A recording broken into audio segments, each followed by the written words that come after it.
All right, let's tackle a really tough question that comes up in almost every big organization. How in the world do you measure the value of an enterprise architect? I mean, it's a role that's all about long-term strategy and vision, and that's just notoriously hard to pin down in a simple performance review. So, really, how do you measure a role that's literally shaping the future of the company? This isn't just a headache for managers trying to set goals. It's a huge challenge for enterprise architects, or EAs, themselves. Their impact can be massive, but it's often indirect, and you might not see the full results for months or, let's be honest, even years. Okay, so before we go any further, let's make sure we're all on the same page. What is an enterprise architect? Well, think of them as sitting at this crucial intersection between business strategy, the direction of technology, and big organizational changes. They're kind of the strategic glue that holds everything together.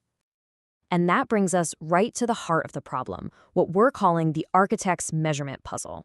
We all know the value is there, but those traditional off-the-shelf metrics, they just don't work. And why is that? Well, it's because their work isn't a simple checklist of daily tasks. It's systemic, and the real value only shows up over time. Let's dig into why the old school KPIs really fall apart here. First off, business strategy changes so fast, right? The goals you set in January might be totally irrelevant by July. Plus, most traditional HR systems are built to reward short-term activity, being busy, but an AA's job is about being impactful, which is a whole different ballgame. And since their work is so collaborative, trying to isolate their specific contribution is, well, pretty much impossible. And here's the real danger of using the wrong metrics. You get what you measure, right? So if you measure an EA by how many documents they produce, you're going to get a lot of documents. This accidentally pushes them toward just documenting what's already there instead of driving the change you hired them for. It's a classic case of rewarding busy work over actual meaningful impact. So if the old way is broken, what's the fix? It all comes down to a fundamental shift in how we think.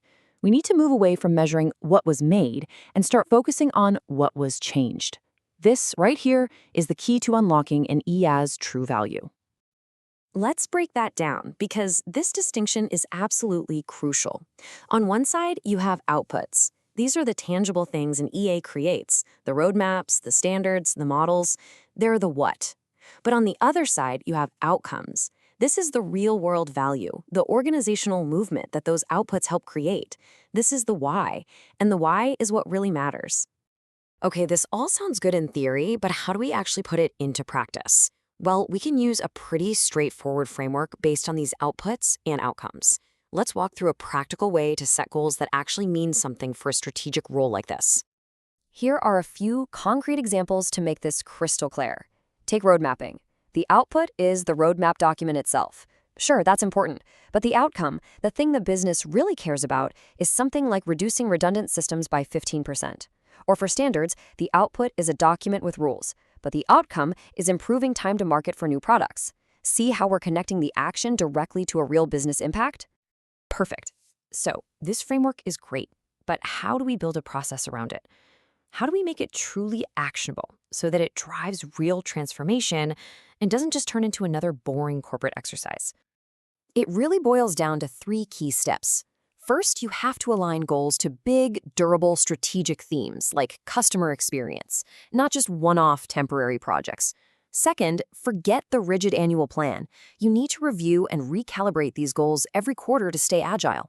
And third, and this one's huge, you have to measure influence and alignment. Are people actually listening? Are teams proactively using the recommended patterns? That right there is a powerful sign of success. And this is so important to remember. The point of all this is not to create some rigid scorecard for micromanaging people. No, the real goal here is to create clarity. It's a tool to have better conversations and build a shared understanding across the whole company of what the enterprise architect is trying to achieve, and more importantly, why it matters. Let's end with this final thought, because it really captures the essence of everything we've talked about. An EA's value isn't found in a pile of paperwork. It's found in the movement of the organization and helping everyone and everything move more coherently, more efficiently, and with a clear shared strategic purpose. And that is an outcome worth measuring.